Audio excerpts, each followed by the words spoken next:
Hello and welcome to the third day of Open Future Forum. It's been such a rich couple of days with you all. And welcome to those who are first popping in today. I was looking over some of the numbers yesterday, and I think it looks like we've had folks join us from something like 32 countries over the past couple of days, and that's just been so incredible to see. Today's area of focus is on ecological restoration and climate action. Although, as we've learned over the last couple of days, each day is by necessity, as we're all part of a whole living system, kind of touching on all of the topics. But the key lens or inquiry that we're approaching today with is how do we cooperate to avert planetary tipping points while working to regenerate and restore a thriving biosphere? And so on behalf of Open Future Coalition, I welcome you all today. Thank you so much for being here. I'm going to very briefly get us kicked off and then hand this off to Miguel. But first, I'd love to thank our co-conveners of Open Future Forum that made all of this possible, the American Sustainable Business Network, Bluefin Investment, the Eco Restoration Alliance, El Puente, Global Unity, the Guild of Future Architects, Heartland P5, Imagine World, the Institute of Ecotechnics, Intergen Family, Kinship Earth, North Carolina Agricultural and Technical State University, Partnerships for Change, Pro-Social World, Reconsider, Toxic Free Future for Our Children, the Triangle Foundation, and United Refuge. And at that, I'm going to hand this off to Miguel Rivera, who is opening up today on behalf of our partners at the Guild of Future Architects. Take it away, Miguel. Thank you, Caitlin, and greetings to everybody, wherever you are in this world. Good morning, good evening, good afternoon, northern hemisphere, southern hemisphere.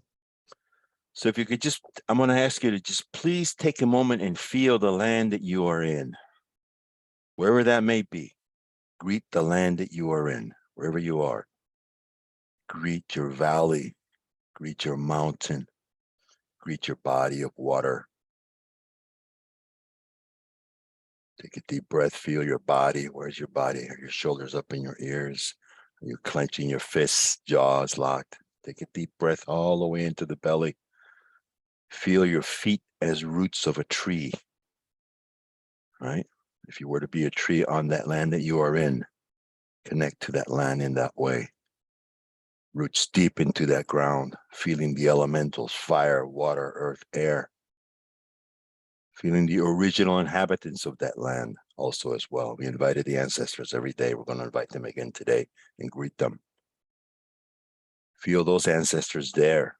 And if you were not born where you are now, also remember the land you were born in as well, connecting to the land that you are in now. Feel that energy there. Curious. Oh yeah, good morning, good afternoon, good evening. Hello. Simple like that, you know. Greet your ancestors, greeting the ancestors of that place with curiosity, interest, welcoming each other. And with that sense of curiosity, we are aware of certain conditions, hunger, anger, intolerance, and isolation among us. We humbly recognize the poverty of spirit and soul discontent. May we be inspired, led, and open to do the work with each other, to participate in an elegant, spare, and noble time in the midst of grief and defeat and unearned blessing. May we humbly be able to say and do less and respectfully hold silence, to resist more content and activity as a dodge of the world's consequences. May we humbly be able to make an offering and a place for the mystery to be among us as we gather in this most way today. A deep remembering of where we come from, not compromised, confined, constricted, immobilized, or restricted by an ism or an ist, a belief system or philosophy or tenet. Free, deep, unconditional relationship and love. And with that, I'm going to share a few thoughts and poems with you this morning. Credo by Deborah Miranda. I believe that the scent of ions bristling on the edge of a thunderstorm chemically alters our brain cells like the breath of a passing god. I believe that round, sage green hills trigger the heart songs of ancestors still dwelling in the ridges of blue mountains. I believe the liquid jungle cries of robins overflow from ancient fountains of praise. I don't believe in promises pulled from weeping children or lovers. I don't believe in the noble poor, the noble savage, or the born again politician. I believe in a brilliant, distracted creator who's forgotten to feed the kids but snags a Nobel with that terracotta sculpture. I believe in the languid lure of purple phlox on the road home, forget-me-nots sprouting in abandoned yards, the fervent green cries of 1,000 acorns, all sprouting at once. So these words are really, in a way, for us, an invitation to hear the song of the earth, the song of the elements, the song of the ancestors, the song of the stars as it relates to the song of the earth. And I'll share these words also from another dear friend of mine who comes from the Oneida Nation. Sky elk. Somewhere, a young girl is looking up, sees a sky elk in the stars. Next to the elk is a grove, and next to the grove is a family of trees. This is all happening inside the inner skull of the creator that is the sky. The stars twinkle and burn brighter or lighter to express themselves, and we watch their starlight communicate and light up other parts of the sky world. Because we have this beautiful vantage balcony of the sky from here on Earth, and we know the elk and the grove and the trees made of stars are alive just like us, and they have their own lives to live and things to care for. They have their own things that make them laugh and then make them cry, and their own way of singing and dancing. So today, tonight, we look for the elk and send our thoughts, which are words without sound, that carry massive amounts of energy and meaning up into the air.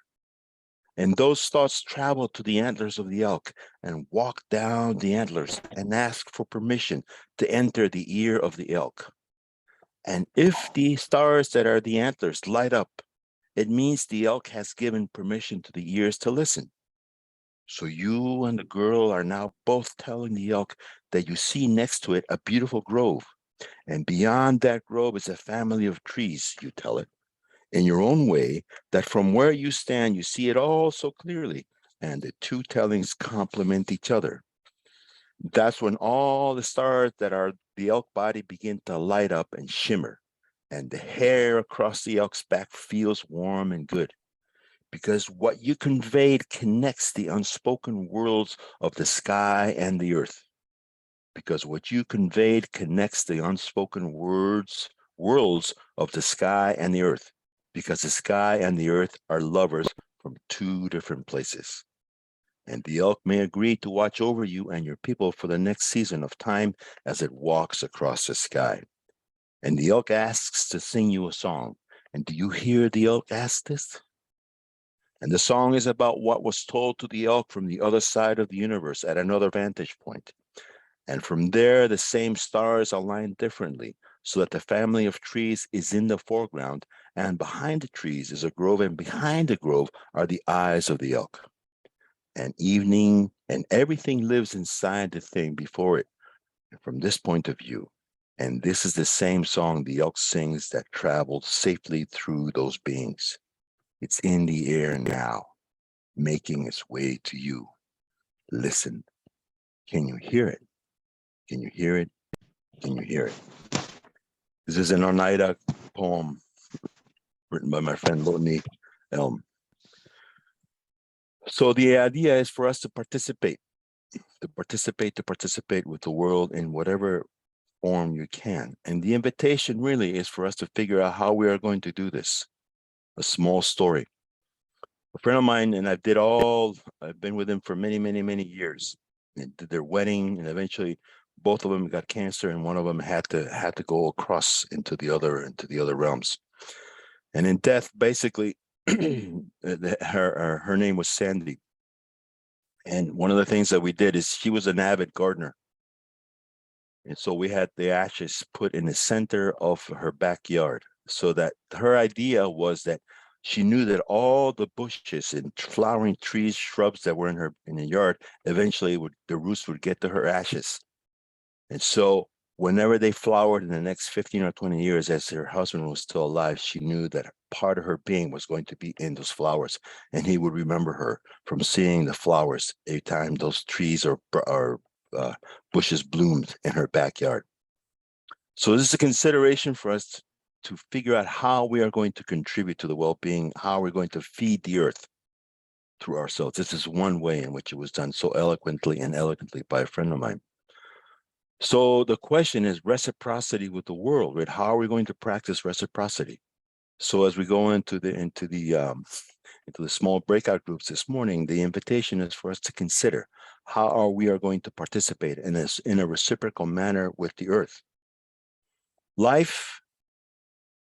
Birth is the opposite of death. Birth and death together constitute the cycle of life. So how are we going to participate in the cycles of life, right? Get synchronous with those rhythms. So I leave you with that, and thank you for your commensurate participation in this time with me. Thank you so much, Miguel. With that, I'm going to send you off into some breakout rooms to discuss that prompt from Miguel and what you just heard. And then I'll welcome us all back in about 15 to 20 minutes so you can get into some rich discussion, although the last couple of days it seems like that hasn't quite been enough time. And then we'll come back and reflect together and get the day kicked off. So sending you into some breakout rooms now.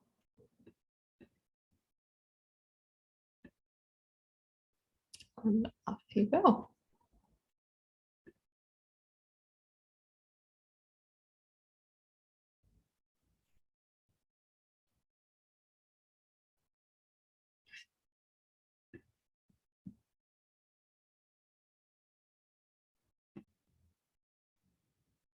Welcome back, everyone. I think a few people are still streaming back in, so just giving it a second.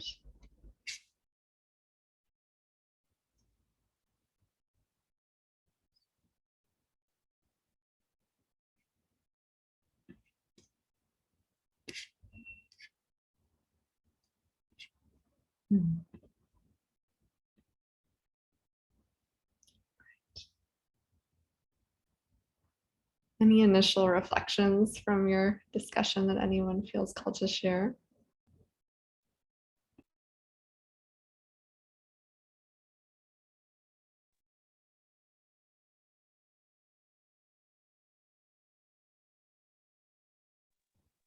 Yes, Charles. Katie, I would say there are lots of interesting people out there. Thank you for putting this together.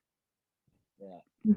Thanks, I Russ. think there's some consequential connections being made. I know there are. I believe it. Thank you. Thank you all for being here. Charles, I think you had your hand raised. I talked to Dave from California, and I live in Maryland. I was telling him about neighborhood solar. You don't have to put the collectors on your own roof. The company actually establishes the collectors at a distant location. In this case, it was on an old landfill. And so right now I'm on 80% solar and 20% wind. He was not aware of that in California. So he said he was going to look into it. Well, it's wonderful that there's some pollination happening. Yeah. Any other reflections? Any reflections on kind of your discussion around what Miguel shared this morning?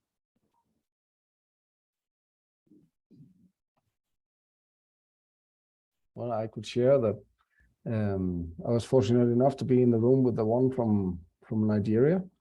I thought he lost the connection, but anyway, the question was if this fear of death is the same all around the world, because I've never been to Africa, so I don't know. But it was interesting that in all the other places where I've been, there's this huge fear of death. And so we're avoiding the topic, we're not talking about it. And so it's disconnecting us from the most natural thing. right? And so I think it's part of the reason why we're not connecting with the earth. And it was interesting to find out that the same fear is happening in Nigeria, or was it Kenya? Sorry. So yeah, thank you for this breakout rooms. It's really nice to connect with people. Thank you.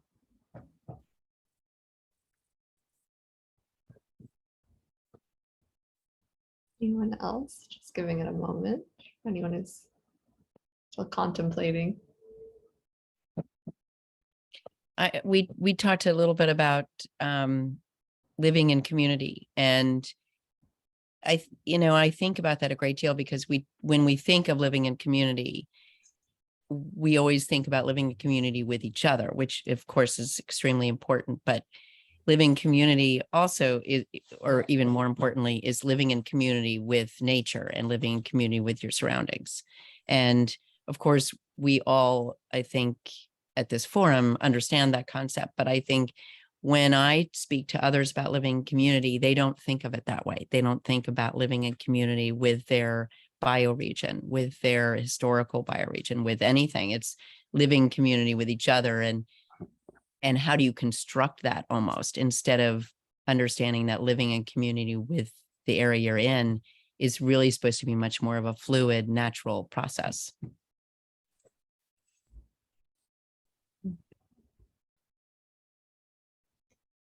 I have to share this insight from Mikhail as we were talking about, just our place in terms of the reciprocal maintenance of all things, and our place in nature. Mikhail reflected that the conflicts that we have with the planet are the conflicts we have within us. And it was a very profound statement for me. I wrote that down, Mikhail. I hope I got that right.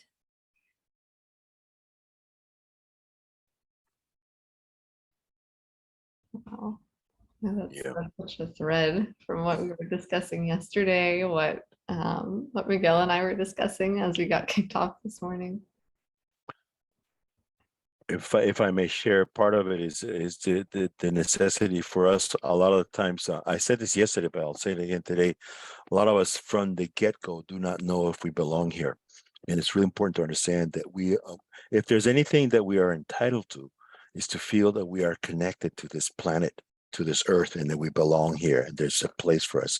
One of the things that we do when we participate in the ceremonies, I've been taught native ceremonies, I've been doing this for well over 40 years, is that we are directly related to fire, to water, to earth, and to air. So if you have a relationship to fire, and it's not a physical relationship, it's not just a symbolic, metaphorical, conceptual relationship, it's a physical, metabolized relationship to the archetypal energy. Once you are connected to fire, water, earth, air in that way, no matter where you are in this universe, you're always home. If you're anywhere near water, anywhere near fire, anywhere near earth, anywhere near air. And so you're always home. So how do we have this sense of where home is, and we have to feel it. Atoms, molecules, cells, tissue. I'll tell you a story. I went to Spain for the first time in 1989, 90, because I had to work on a film over there in Barcelona. And in Latin America, you always hear about the mother country this, the mother country that. And so I'm going, okay, I'm going to hang out in Latin, the mother country, right? Because former colonies of Spain, where I grew up. And so I get to Madrid. We land in Madrid. I'm in my hotel, and I'm saying to the land over there, oh, here I am. And I hear this voice in my head, usted no es de aquí, usted es de allá, which means you are not from here, you're from over there. And in my marrow, I am trying to find, I don't have it here right now, but I saw, if you're familiar with cloth from Guatemala, the patterns of all those cloth, I saw that in my marrow immediately. So I was being claimed by that land all the way across the Atlantic, So what's really important is for us, we eat all these foods that come from the stones. I'll say it this way, the stones have become or are becoming our bones. So there's a resonance in our bodies that begins to get in tune with the earth where we live. So in one form or another, many of us have forgotten that. So we have to understand how to listen. And until we stop, and listen and really figure out, then we get a sense of where home, that's the homing beacon that becomes the port in the storm, you know, the harbor, the light, everything is that energy that's in our marrow. So what is the song of the marrow? What is the song that's in our tissues, and how does it resonate to the land that we're in? So it's important to be able to stop and not have anything in between, right? That gets in the way of your connecting to that land, you know. So that's part of, it's part of, there's a lot more to this, but this is an important thing just to consider and to be aware of, because I've been listening to people's dreams for years, for 50 or more years. And when the elements come calling, water, right? Trees, animals, you realize that's the earth talking to you. That's the land talking to you. So let's figure out how to listen. Henrik. Oh, thank you, Miguel, for sharing. In the last call yesterday, there was a lady sharing what happens if you don't stop in time. If you don't take that moment of being still, nature will do it for you. One day in the kitchen, she was just standing up and then she just fell, right? Went down and broke her bone, her jaw and everything. So that was the result of go, go, go, go, go, and keep on going. And so if we don't take that moment to quiet down and connect and, you know, relax and enjoy, if it's all stress, if it's all because fear or whatever that drives, then nature will do it for us. And that was in a hard way for that lady. So I think to your point, Miguel, it's really important. Yes, Franz. Yes, thank you so much, and Miguel, for adding this. And I really recognize what Hendrik is saying. And I was lucky to be in the room with Joanna from Argentina, and we reflected on grounding. How we're feeling home in the place that we are.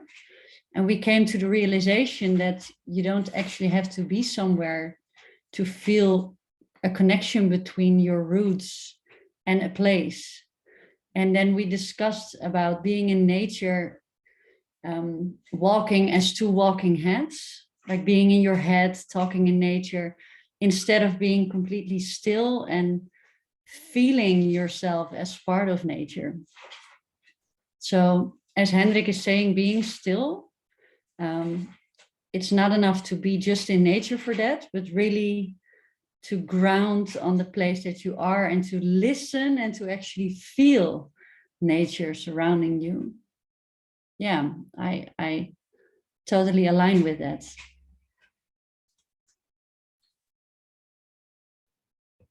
Thank you. I think to elaborate a little bit more on what you say, going into nature, many people say that is have a calming effect on us, right? It's to de-stress. But there are two ways of going into nature. One way is to go there for the purpose of doing some de-stressing, right? And then there are people who go into nature simply to enjoy, just to be present with it. And that's a totally different experience. You can measure it in the chemicals in the blood. There's a very, very different outcome of whether you do something for the purpose of, right? Or if you simply are there and just be. So that's very interesting studies, and I don't have them to share here, but anyway, next time you go, pay attention to why you're going into nature. I think it's also interesting that the thread here has been kind of what can nature do for us, or what will nature correct for us. It's a very sort of human perspective, which makes sense because we're humans. But you know, Henrik, when you first shared that story around how nature will reflect itself, I immediately was viewing it through more of this planetary lens of, you know, the planet's going to be fine. The planet can correct itself. The question is, can humanity kind of learn to live in reciprocity with nature, because nature will otherwise, you know, continue to find more and more ways to correct that too.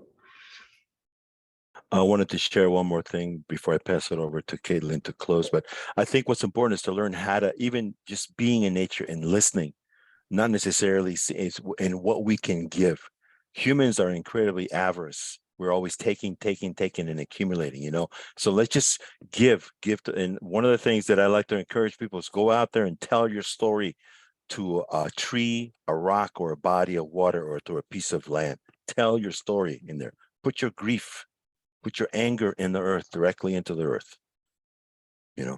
So I wanted to make sure that this is what I was trying to find earlier when I was talking about what I saw in my marrow. This is how I saw my marrow lined up. This is one version of it, So listen to the song of the earth that's already in your bones. Listen. And I want to leave you with this small prayer. It's a kind of like an invitation to participation. And it's a poem by a friend of mine named Humberto Acabal. And I'll read it I'll say it in Spanish first, and then I'll say it in English. La respuesta. Abrir la tierra con las manos, llenarse con su aroma, levantar la cara al cielo y comer el viento, eso es la paz, contestó la abuela. The answer. Open up the earth with your hands. Get filled with its scent. Raise your face to the sky and eat the wind. That is peace, the grandmother said. So I invite you to go out there, open up the earth with your hands and get filled with its scent. Raise your face to the sky and eat the wind. And may you be at peace. Thank you so much for listening this morning and for sharing with me. And I'm going to turn it over to Caitlin now, so we may move on to the next segment. Thank you. Thank you, Miguel. I was on mute. Thank you so much, Miguel. Well, I only need about, we only need about 5 minutes to kind of close ourselves out and transition into the next session. So we do have a couple more minutes here if you feel compelled to share anything further, Miguel, or if anyone otherwise would like to add further reflections on what they just heard, and then I'll just grab it back in about 3 minutes. Yes. Hi, I'm 3T from Puerto Rico. I'm sorry I was not here on the yesterday's sessions. Thank you for that, Miguel. It's really important to feel where you are and where you come from. And I've just recently been involved in a major landslide activity around me on the homestead and around in the surrounding mountains that I live in Puerto Rico. So I'm really right now experiencing something that I have never witnessed or seen or felt before. And, the land is open, and I'm getting to study it from the inside now, and to see what does it take to repair things that have been caused by historical land use, whether it was grazing or farming that didn't take the land itself into account, unsustainable practices, etc., etc. So I'm really getting a sense of, I'm not from Puerto Rico, I've lived here for 22 years, but this is something so new to get to see the land literally ripped open, and to now study it from the inside out, rather than the work that I've been doing, which has been a lot of plant work and tree work and growing trees and working with very rare endangered species. But now I'm looking at how do we hold it all together in a steep watershed zone in the mountains of Puerto Rico. So I appreciate being here and hearing everybody's thoughts about land use and how we all manage to work in community and learn from each other. Thank you. Thank you so much, JD. I think we have time for about one more comment. If anyone else feels called, otherwise I can listen. Yes, Philip. So I gather I missed the first part of this. I had a meeting run over, but I gather you were facing our fears of our mortality and the changes that are coming on planet Earth. I want to add a bit more reality to the picture that we're facing. In the US, we consume about 20 million barrels of oil per day. that translates into about 22 barrels per person per year. 1 barrel of oil has the energy equivalent of about 4.5 to 5 years of hard physical labor. In the lifetime of somebody born today, that endowment is going to disappear. And everything that we do today will have changed. We will need to depend upon nature more and more. We will need to reduce the damage we are doing to nature make that less and less. So that's the transition. I posted yesterday a suggestion that people read Bright Green Lies. In rebuttal, I got someone proposing Green Swans. Those are perhaps the two endpoints of the spectrum, the vision of techno optimism that we can do with renewable energy, and the call from Derek Jensen and his colleagues that we're in a hole, stop digging. If you want to protect nature, stop destroying it. So I think that's what we're facing. We have the natural human hubris to think that we can control environment, we can make things better by building and creating and thinking. The reality is in 100 years, most of our population on Earth is going to be gone, and nature will come back again. And the 2.8 billion years of evolution where nature has done the problem solving will reemerge. And as people have suggested here, our choice is to whether we think we can control what's going to happen, or are we going to go out and enjoy it and listen and learn from what nature has already figured out.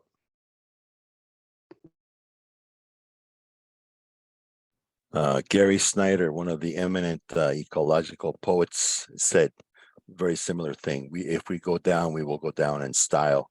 So it's up to us to cultivate eloquence, beauty, and learn how to participate no matter what is happening, And what's interesting for you, when you started talking, Philip, what you have to realize is what marks the end of each geological era as a mass extinction. So mass extinctions have been happening historically. There's like 20 major ones, and all life has perished, up to 97 or 98% at the end of the Permian age, right? So this is nothing new here. What's important is for us to realize, how do we participate? And I think that the most important thing is stopping for a moment. If there was one lesson that was trying to be taught to us during the pandemic 2.5 years ago, is that the plug needed to be pulled on the machine that is humanity.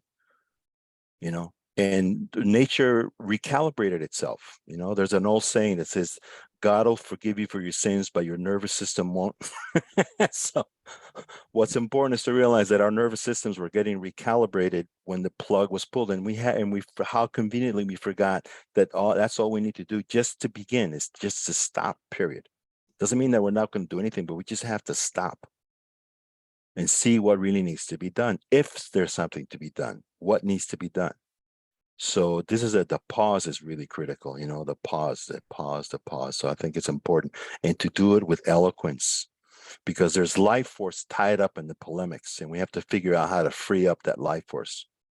If the Earth didn't turn, right, and go around its orbit in the sun, one side would be completely charred and one side would be completely frozen. This is how we're living with that kind of polarity right now. So our job is to create movement between these aspects that are polarized and are toxic to each other right now. This is what the dilemma is. There's one way of looking at it, So this is what we're trying to do here right now, is figuring that out. So thank you. Thank you. Well, that's a perfect lead-in, I think, to what we're here to do today. We've said over the last couple of days, we very much see this gathering of Open Future Forum as a culmination and a pause before a continuation of a next cycle. We've very much been viewing it as sort of this ending or this composting of a particular cycle. We've been repeatedly stricken, as in most every conversation we've had, we've looked around and seen so much doing, right? Everyone on this screen, I'm sure, is working on something. And this has been a really important, I think, moment of reflection and culmination of those somethings, to really honestly kind of pause and look at one another and face, where do we need to pause? Where do we have challenges? Where didn't it work? Where do we need help? Where do we need to just listen? And so very much looking forward to entering into some more opportunities for that in our day. We're about to transition to our next session. And I want to quickly give you a rundown of the sessions for today so you can kind of plan your day. Again, our inquiry for today is how do we cooperate to avert planetary tipping points while working to regenerate and restore a thriving biosphere. Our session right after this one at the same link is modeling and funding ecological restoration through local stewardship. And following that, we'll have a global roundtable of bioregional demonstration projects. The role of water, soil, and vegetation in cooling the planet will be at 11:30 a.m. Pacific time, concurrent with collectively advancing best practices and building knowledge commons. At 12:30 to 2, we'll have Beyond Carbon, innovating funding mechanisms for eco-restoration, as well as intergenerational bridge building. At 2 p.m. Pacific, we'll have cooperative strategies for leveraging media and storytelling to drive action.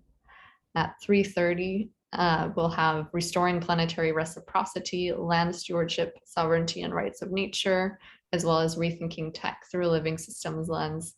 And as well, for those of you who want to kind of wrap with us well today, or if it's not too late in your time zone, we'll also be sending everybody a Zoom link for a little bit of a wrap session for us to get together to kind of close the forum at 5 p.m. Pacific time. So we'll be sending that around. We'll be at the same link that we're on right now for those of you who would like to join then. Lastly, I'm just going to quickly drop into the chat here for those of you who haven't yet. We do have a group on Open Impact. For those of you who are already members, you can simply click the link and you'll get added into a group for the forum so you can interact and dialogue with one another. Some of you have been asking about how to best connect with other participants, so that's a way to do that. And if you don't yet have a profile, you can simply click that link I just pasted as well and click sign up, create a profile, and then you'll automatically be added to the group for this forum. And so look forward to you continuing to find one another. And I'm going to hit stop and bring us into the next session. Thank you.